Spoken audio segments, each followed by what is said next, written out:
Well, howdy, folks. John Adamson with Seeking Light. I haven't been on in a little bit, and it's just because I've been sick with the COVID. It was pretty nasty. I kid you not. It's probably about as sick as I can recall being in a while. And I would say I've had comparable flus in the past. The big thing for me, besides the fact that you're down and out for 2 or 3 days where you feel just like absolute terrible stuff. I'm not going to say what you might think I might say there. Besides that, it's just the getting over the cough. Like I'm in the lung clearing phase, and it's very annoying, especially when you're an asthmatic and you can feel it. So I want to touch base on 3 things. Let me see if I can remember what I put in my title. Joe Rogan, Supreme Court, and Moderna. So Joe Rogan, unless you're living under a rock, you probably are quite aware that Joe Rogan has received flack. Spotify, here, let me turn this off. Spotify, who benefits greatly from Joe Rogan because he is their number one draw by far. His show, I found out, averages 11 million views per day. That's huge. Nobody touches Joe Rogan, when it comes to those that watch his podcast. So he's the big fish of Spotify. Well, you probably knew that Neil Young and a couple other artists have said, you either pull Joe Rogan or you pull me, because he's a bastion of misinformation that's causing people their lives. Now, 2 podcasts he did recently were of main concern, and I would encourage you to listen to it. I don't know if you're like me. I've developed this internet mindset where I don't have much attention span. And not like I used to. But so Joe Rogan does long form interviews. They'll be 3, sometimes 4 hours. The one he just had with Jordan Peterson was over 4 hours. And I haven't seen that one yet. But I started to listen to one with him talking to Dr. Peter McCulloch. And Dr. McCulloch is the most published cardiologist in at least United States. I can't remember if he's in the world.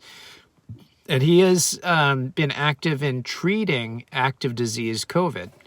And so he was on, and then Dr. Robert Malone, who's probably made a little bit more waves than Dr. McCulloch. Dr. Malone's the one who was instrumental in developing the very technology through which RNA vaccines utilize to treat the disease or prevent the disease. So anyway, he's had those 2 interviews, and a lot of people have taken issue with him having those 2 gentlemen on because they are, frankly, in the minority of voices that are out there. Now, when they say in the minority, is it because their viewpoints are not getting out and educating the general populace as well as the standard issue protocol teaching that the CDC and the World Health Organization gives us? I would say it's probably that's the case. They're preventing that information from getting around and influencing other great thinkers in the medical field. So anyway, a lot of people are giving Joe Rogan flack. He made a short video about 10 minutes where he states very clearly that it's not his intention to spread misinformation. He has this interview. He tries to have opposing viewpoints on. And he's going to try in the future to have like an opposing viewpoint on the same podcast that he has one point of view. So he'll present opposing views. I don't think he needs to do that. He's had people on both sides of the aisle, from Sanjay Gupta from CNN to people like Robert Malone. There's no need for him to kowtow to those that are calling for his head right now. I even heard that Harry and Meghan, the Duke and Duchess of whatever they are, I can't remember. They're concerned. Who cares? Harry, you were in the military for a little bit, but you've hardly done an ounce of work in your life. And Megan, who cares what you think? So with that said, there's just no reason to give Joe Rogan flack. He's done his due diligence on both sides of the aisle, presenting the case from different viewpoints. So with that said, that's one thing. How about Supreme Court? Let's talk about Supreme Court. So right now, of course, you may have heard that President Joe Biden has said his number one criteria for picking a replacement for Justice Breyer is that she be female and black. And it just goes to show the continued problems that a leftist ideology has. This idea that we're going to choose somebody for a part of the section of society they reside in rather than their qualifications. That just boggles my mind. Absolutely boggles my mind that anybody thinks that's okay. And yet, probably, what do they say? 25% of the population about views that as a good thing. 25%. A quarter of all people think it's a good thing to pick somebody just because of their skin color and their gender. For the highest court in the United States. And there's a number of people who will just go along with it, too. It's absolutely insane and absurd. Now, what about Moderna?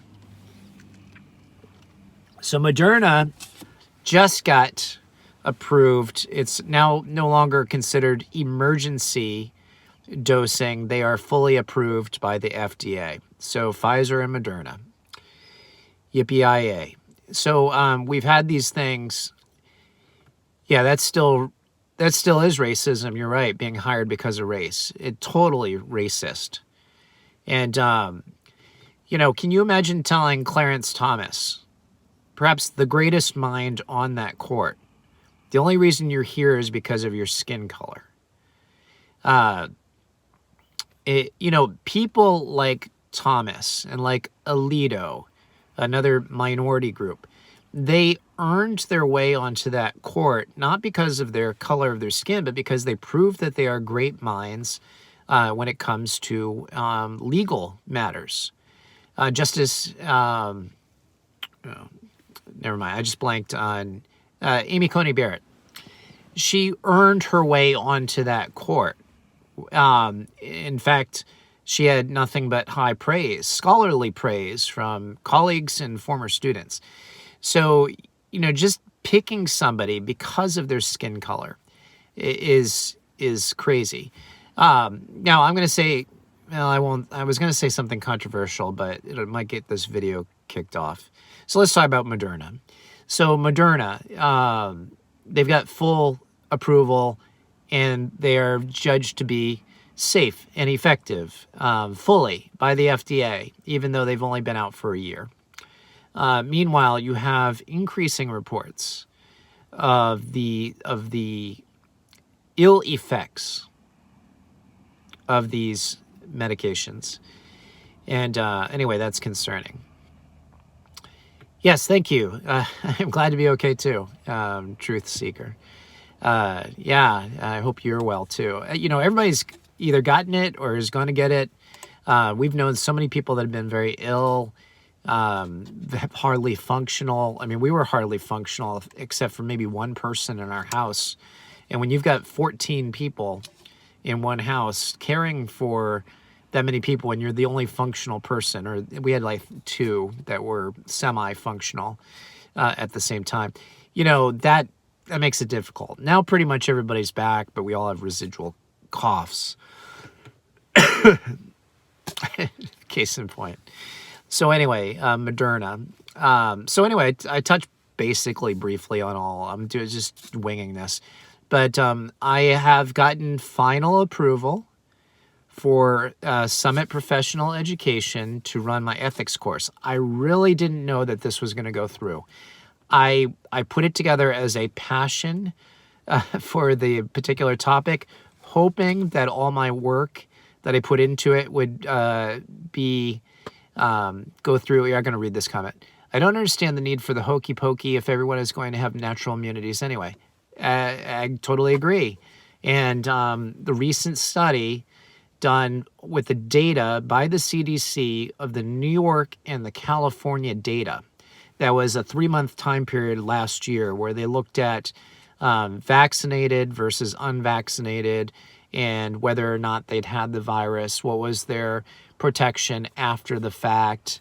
And it was substantial and equivalent if you were fully vaccinated and if you had natural immunity. So of what use then becomes the shot. So it's a good point. So anyway, back to my course. So I really did not know if my course would go through. I really thought that they would look at the subject matter, which is medical mandates, and they would run.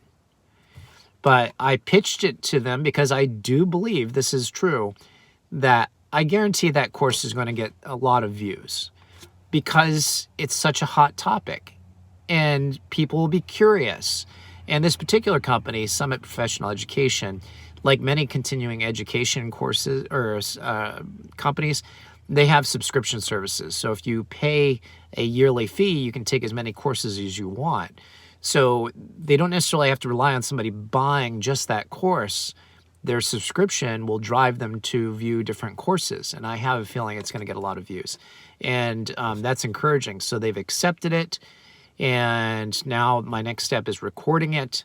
And then it'll be made available on their site, which I'm very excited. It'll be part of their catalog of ethics courses, of which there are a few, but I know this one's going to get some attention. And I'm very excited about that because I take a very strong stance that it is unethical to impose medical mandates.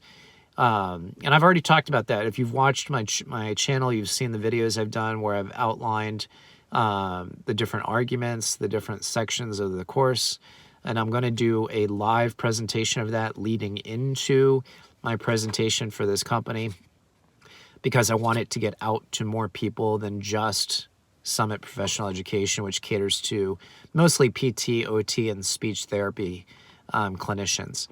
So anyway, that's pretty exciting. So, I'll make people aware when that's going to happen. Okay, the sun's fading and I should probably fade too. So anyway, I hope you're all doing well. I have some content coming out sometime during this week. I don't know exactly when. It'll be a video with PowerPoint presentation on the church being basically effectively made illegal in Canada. So looking forward to doing that. Anyway, John Adamson with Seeking Light. Take care and God bless.